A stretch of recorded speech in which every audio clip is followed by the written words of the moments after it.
नमस्कार है आप सभी को और मैं आप सभी का बहुत बहुत स्वागत करती हूँ कक्षा 12 की इतिहास की ऑनलाइन क्लास में। कक्षा 12 में पाठ 6 आधुनिक भारत का स्वाधीनता आंदोलन और आज का जो बिंदु रहेगा अध्ययन बिंदु वो है 1922 ईस्वी से लेकर 1930 ईस्वी तक के घटनाक्रम के विषय में। और इस दौरान क्या क्या घटनाक्रम हुआ उसको हम समझेंगे। तो इसमें पहला आ रहा है स्वराज्य दल। तो हम समझेंगे स्वराज्य दल क्या है या स्वराज दल क्या है। देखिए टॉपिक पे आते हैं कि असहयोग आंदोलन के स्थापित होने के बाद भावी कार्यक्रम को लेकर कांग्रेस के मत में भिन्नता थी। असहयोग आंदोलन असफल रहा और ऐसे में आगे आगामी परिस्थितियों में कांग्रेस अब क्या नए कार्य करेगी उस बारे में जो है कांग्रेस के नेताओं में भिन्न भिन्न मत थे। 1919 के मॉन्टेग्यू चेम्सफोर्ड अधिनियम यानी कि भारत शासन अधिनियम या जो है 1919 का अधिनियम जिसे मॉन्टेग्यू चेम्सफोर्ड अधिनियम के नाम से जाना गया, इसके अंतर्गत होने वाले विधानमंडलों के चुनाव में भाग लेने के प्रश्नों को लेकर मतभेद था। इसमें जो है कुछ नेता तो ये चाहते थे कि इन विधानमंडल के जो चुनाव होंगे उसमें भाग लिया जाए और कुछ जो नेता है वो नहीं चाहते थे कि इसमें जो है भाग लिया जाए। C.R. दास अर्थात चित्तरंजन दास, मोतीलाल नेहरू, विट्ठल भाई पटेल और हकीम अजमल खां जैसे नेताओं का मानना था कि बदलती हुई राजनीतिक परिस्थिति में कांग्रेस को कौंसिल के चुनाव में भाग लेना चाहिए। अर्थात ये वो नेता थे जो चाहते थे कि जो आगामी जो चुनाव है उसमें उन्हें भाग लेना चाहिए। काउंसिल में प्रवेश कर सरकार का विरोध करने की नीति अपनानी चाहिए। अर्थात जो ब्रिटिश सरकार है अगर उनके साथ न्याय नहीं करती है तो ऐसे में उनको ब्रिटिश सरकार यानी चुनाव में भाग लेना चाहिए और साथ में जीतने पर उन्हें ब्रिटिश सरकार के विरोध की नीति है वो अपनानी चाहिए। ये जो नेता थे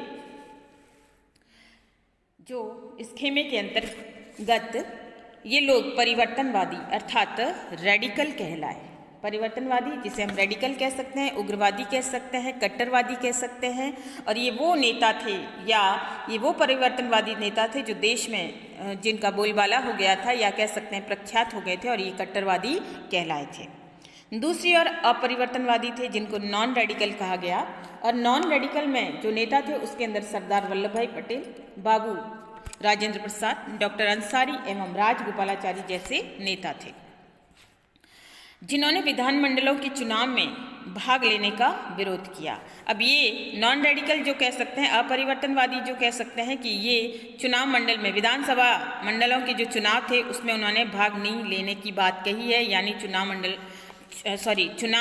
में भाग नहीं लेने का कहा है। और वही रेडिकल जो परिवर्तनवादी वो चाहते थे कि वो चुनाव में भाग लें और सरकार का विरोध करें। ये लोग जो नॉन रेडिकल थे ये लोग सूद काटने, शराबबंदी, छुआछूत समाप्त करने, हिंदू मुस्लिम एकता स्थापित करने आदि गांधीवादी रचनात्मक कार्यक्रमों को चलाने के पक्षधर थे, यानी ये शांतिपूर्ण तरीके से कार्य करना चाहते थे।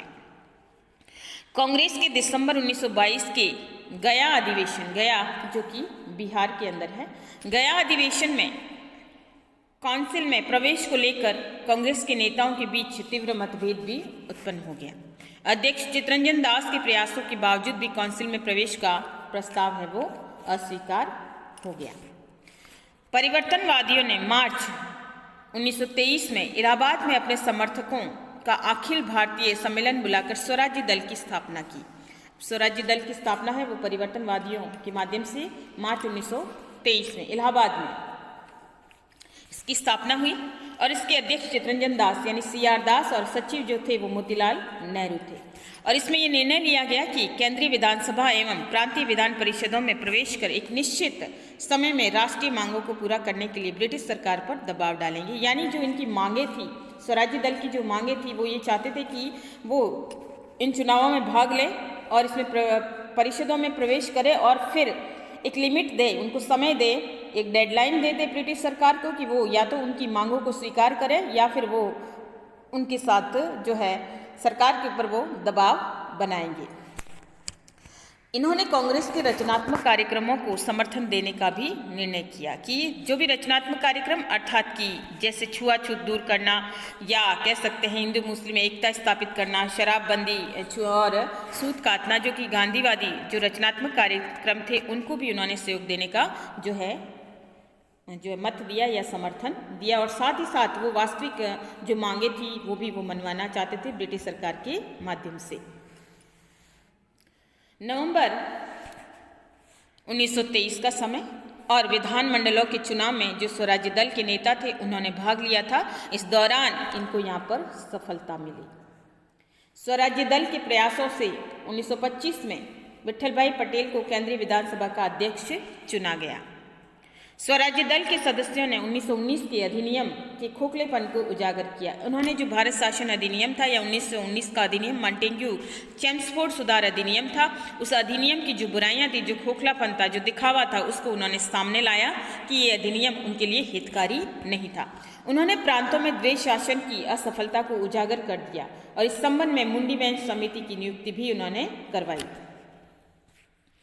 उन्होंने गोलमेज परिषद बुलाने की मांग की जिससे उत्तरदायी शासन की स्थापना की जाए। 5 जून 1925 में चित्तरंजन दास की मृत्यु हो गई और इससे स्वराज्य दल को बड़ा धक्का लगा या कह सकते हैं बहुत आघात लगा।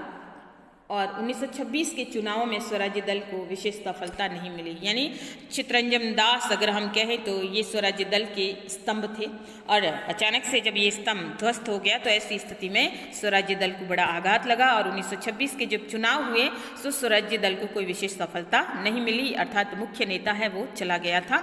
स्वराज्य दल का प्रभाव है वो धीरे धीरे समाप्त हो गया।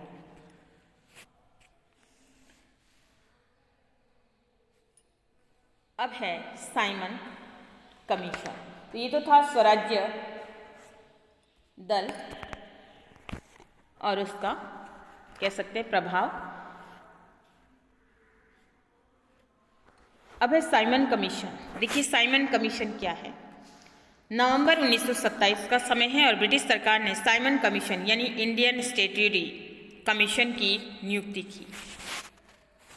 साइमन की अध्यक्षता में गठित इस आयोग में एक भी भारतीय प्रतिनिधि नहीं था। देखिए यहाँ पे इसका विरोध हुआ था। इसका कारण क्या था? क्योंकि जो ये समिति गठित की गई थी, जो भी ये साइमन कमीशन जो है आयोग जो गठित किया गया था, इसमें एक भी भारतीय प्रतिनिधि नहीं होने के कारण इसका विरोध हुआ था। इस आयोग का मुख्य उद्देश्य था संवैधानिक सुधार पर सुझाव देना।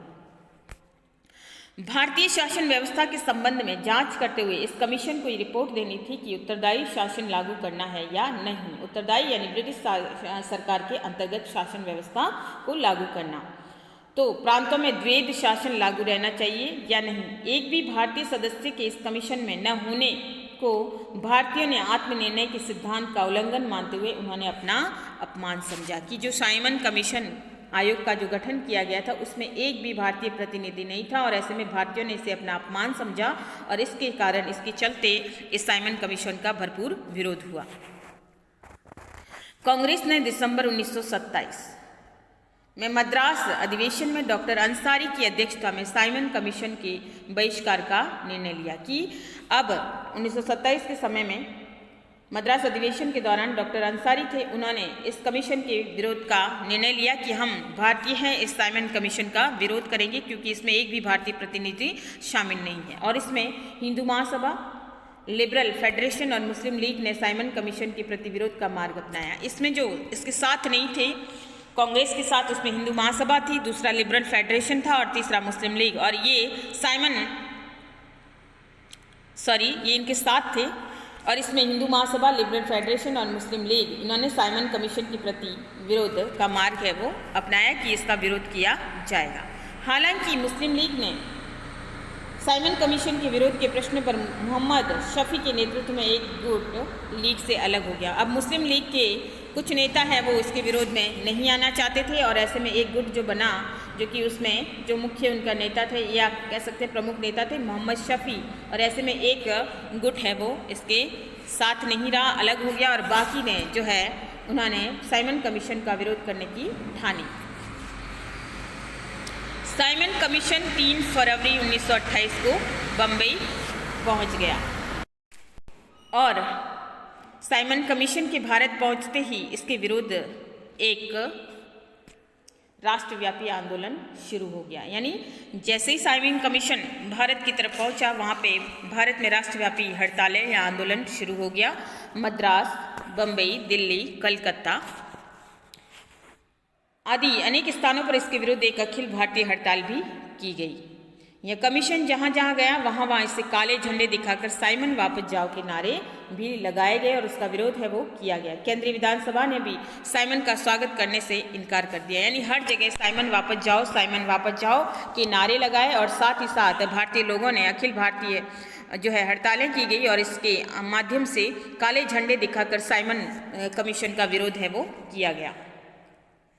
जब साइमन कमीशन लाहौर पहुंचा, वर्तमान पाकिस्तान के अंतर्गत और पहले भारत का ही हिस्सा हुआ करता था, जब साइमन कमीशन लाहौर पहुंचा तब वहां पंजाब के प्रमुख नेता जो कि उस समय थे लाला लाजपत राय के नेतृत्व में वहां बड़ी संख्या में जन समूह ने इसका विरोध किया और इसके खिलाफ है प्रदर्शन किया, काले झंडे दिखाकर वहीं साइमन वापस जाओ के नारे भी लगाए और पुलिस ने प्रदर्शनकारियों पर लाठियां भांजी या कह सकते हैं लाठियां बरसाई की पुलिस है वो इस कमीशन के साथ थी, ब्रिटिश पुलिस थी और ऐसे में यहाँ पे जो भी प्रदर्शनकारी प्रदर्शन कर रहे थे उनके ऊपर लाठियाँ बरसाई गई और इस लाठी चार्ज में लाला लाजपत राय घायल हो गए, बुरी तरह घायल हो गए, उनको चोट आई और कुछ ही दिनों बाद उनकी मृत्यु हो गई। यहाँ पे लाला लाजपत राय की मृत्यु हो गई और ऐसे में लाला लाजपत राय ने मरने से पूर्व कहा था कि मेरे ऊपर जो लाठियों का प्रहार किया गया है यही एक दिन ब्रिटिश साम्राज्य की आखिरी कील है वो साबित होगी या आखिरी कील साबित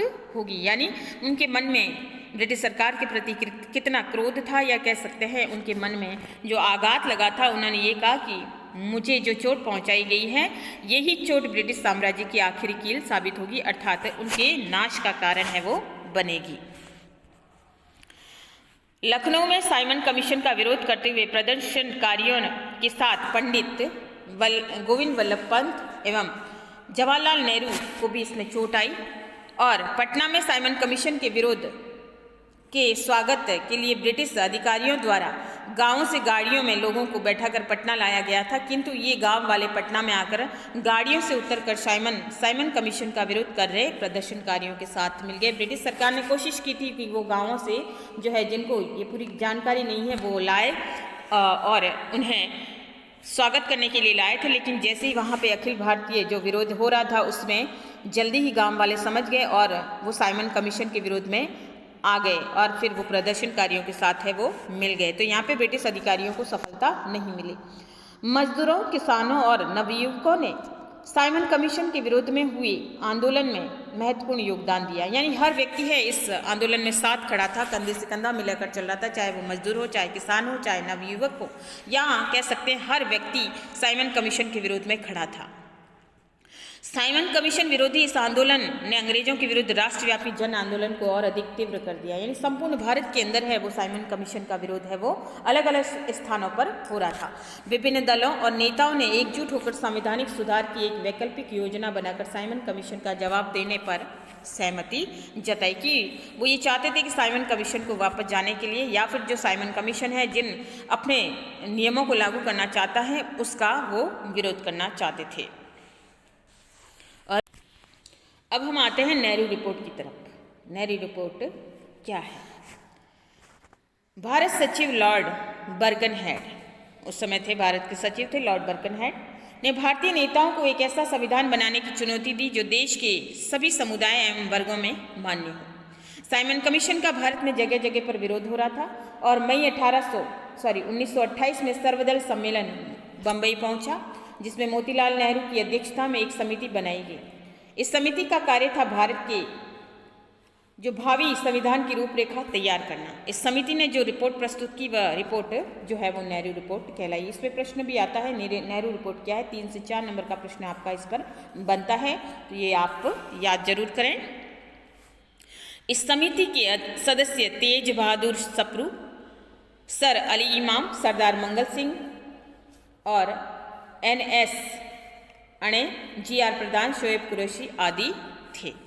नेहरू रिपोर्ट में जो है मुख्य रूप से जो बातें की गई थी वो ये थी, यानी इन बातों पर जोर दिया गया था कि भारत को अधिराज्य अर्थात औपनिवेशिक स्वराज्य का दर्जा है वो दिया जाए, यानी ब्रिटिश राष्ट्रमंडल के अधीन स्वतंत्रता दी जाए, यानी ब्रिटिश राज्य के अंतर्गत भारत को औपनिवेशिक स्वराज्य यानी भारतीय नेताओं को उसमें हक दिया जाए कि वो अपने राष्ट्र को चलाएं या उनकी जो है वो चुनावों में जीतने के बाद है वो अपने नियम, अपने कानून है वो स्थापित कर पाए, तो राष्ट्रमंडल के अधीन स्वतंत्रता दी जाए, ऐसी उन्होंने बात की है, यानी डोमिनेशन स्टेट्स की बात की।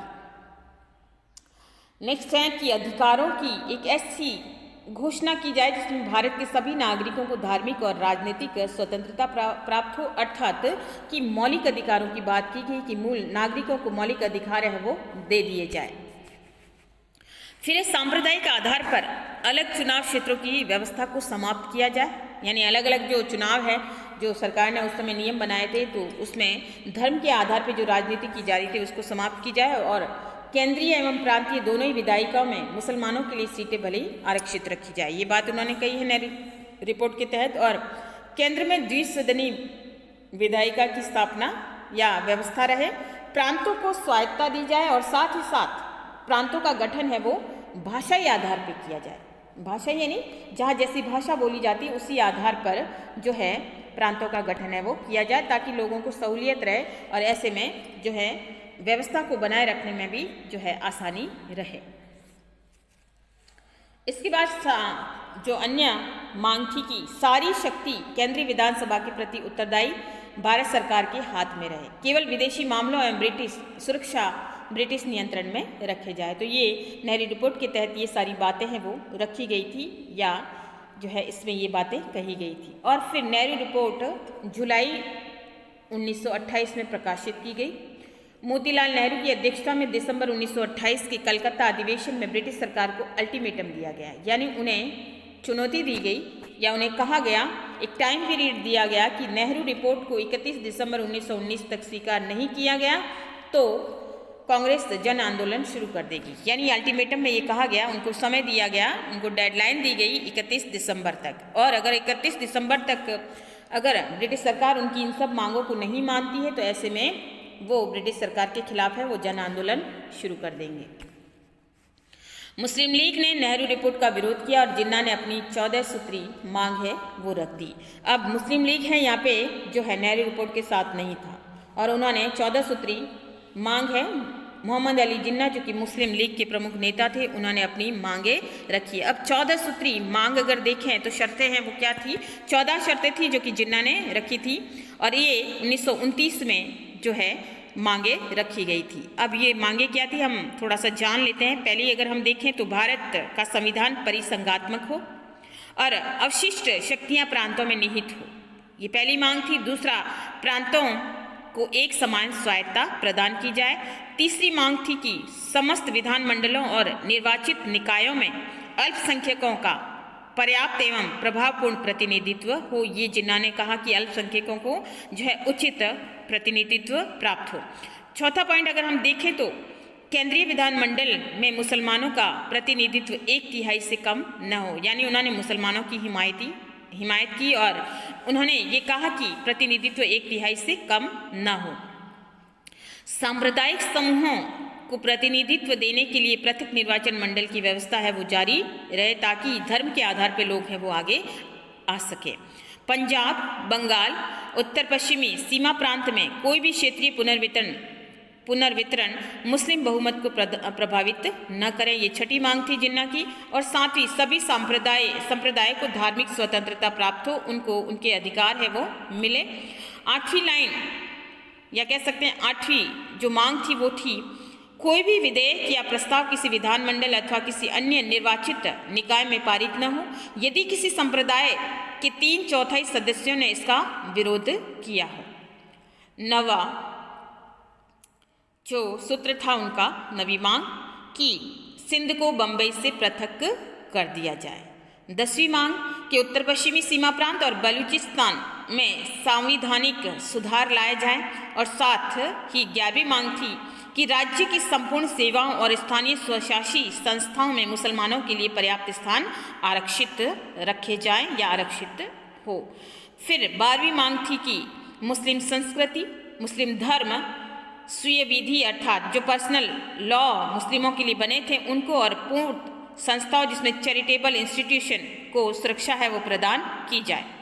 13वीं मांग थी जिन्ना की कि केंद्रीय मंत्रिमंडल और प्रांतीय मंत्रिमंडलों में मुसलमानों का कम से कम 1/3 प्रतिनिधित्व अवश्य हो, और 14 और अंतिम मांग जो थी 14वीं मांग वो थी कि केंद्रीय विधानसभा मंडल भारतीय परिसंघ की इकाई एवं राज्यों की सहमति के बिना संविधान में संशोधन नहीं किया जाए। तो ये थी जिन्ना की 14 सूत्री कार्यक्रम या 14 सूत्री मांग। अब हम आते हैं पूर्ण स्वराज्य का प्रस्ताव। पूर्ण स्वराज्य का प्रस्ताव क्या है, देखिए कि नेहरू रिपोर्ट में 31 दिसंबर का समय है वो दिया गया था, डेडलाइन दी गई थी ब्रिटिश सरकार को कि वो नेहरू रिपोर्ट के तहत जो मांगे की गई थी या जो मांगे मानी गई बनाए मांगों को मांगा गया था, अगर ब्रिटिश सरकार उनको नहीं मांगे तो उन्होंने नहीं माने तो उनके विरुद्ध है उन्होंने जन आंदोलन शुरू करने की बात की गई थी, और अंत में नेहरू रिपोर्ट को लागू करने की अंतिम अवधि जो उन्होंने दी थी 31 दिसंबर 1929 जो है वो समाप्त हो गई। ठीक है,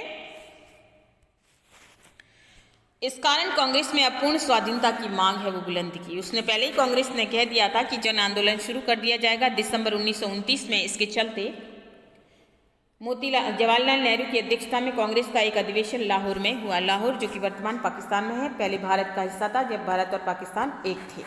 इस अधिवेशन का मुख्य प्रस्ताव था पूर्ण स्वराज्य की मांग या पूर्ण स्वराज्य का प्रस्ताव, यानी पूरा हमको स्वतंत्रता दी जाए या पूर्ण स्वराज्य प्राप्त की का प्रस्ताव है। इसके अंदर मुख्य मांग थी। स्वराज्य का अर्थ था पूर्ण स्वाधीनता को बताया गया। इसमें कहा गया कि कांग्रेस अब से पूरा ध्यान भारत के लिए पूर्ण स्वाधीनता प्राप्ति पर देगी। इस प्रस्ताव को पारित कर लाहौर में रावी नदी के तट पर, ये आपको याद रखना है कि इसमें रावी नदी के तट पर 31 दिसंबर 1929 को आधी रात को भारत की स्वतंत्रता का झंडा या ध्वज है वो फहराया गया, और कांग्रेस ने 26 जनवरी 1930 को पूर्ण स्वाधीनता दिवस मनाया। कि इस अधिवेशन के तहत ये निश्चित किया गया कि आने वाली आगामी वर्ष जो है 1930 को 26 जनवरी का दिन है वो निश्चित किया गया कि इस दिन संपूर्ण भारत के अंदर जो जन आंदोलन के तहत पूर्ण स्वाधीनता दिवस है वो मनाया जाएगा, और इसके तहत ही जो है रचनात्मक कार्यों को किया जाएगा। साथ ही साथ सभी जगह जो है भारतीय ध्वज है वो फहराया जाएगा, और इसके साथ राष्ट्रीय गीत इत्यादि गाकर पूर्ण स्वाधीनता की मांग को दुरुस्त किया जाएगा। इसके बाद ये दिवस कांग्रेस द्वारा भारत की स्वाधीनता प्राप्ति या स्वतंत्रता प्राप्ति तक प्रति वर्ष है वो मनाया जाने लगा, और बाद में जब हमारा देश आज़ाद हो गया 26 जनवरी 1930 जो हमारे लिए पहली बार पूर्ण स्वाधीनता दिवस है मनाया गया था, इसके चलते जब देश आज़ाद हो गया तो हमारा जो गणतंत्र दिवस है वो लागू किया गया था। वो उसकी जो डेट है जो आज भी हम 26 जनवरी मनाते हैं, तो वो डेट है इसी दिन के आधार पे जो है वो लागू की गई है कि इसी दिन के आधार पे हम 26 जनवरी को मनाते हैं, जिस दिन हम जो है गणतंत्र दिवस के रूप में इसी दिन की याद में कि पूर्ण स्वाधीनता दिवस है 1930 और 26 जनवरी के दिन मनाया गया था, तो इसके बाद है वो 26 जनवरी हमेशा से मनाया जाने लगा। तो ये थी भारतीय पूर्ण स्वाधीनता की मांग। तो ये हमारा टॉपिक था, और आशा करती हूँ कि आपको पूर्ण स्वराज्य का प्रस्ताव, नेहरू रिपोर्ट, स्वराज्य दल और साइमन कमीशन इत्यादि है वो समझ में आया होगा। आज का इतना ही टॉपिक। धन्यवाद।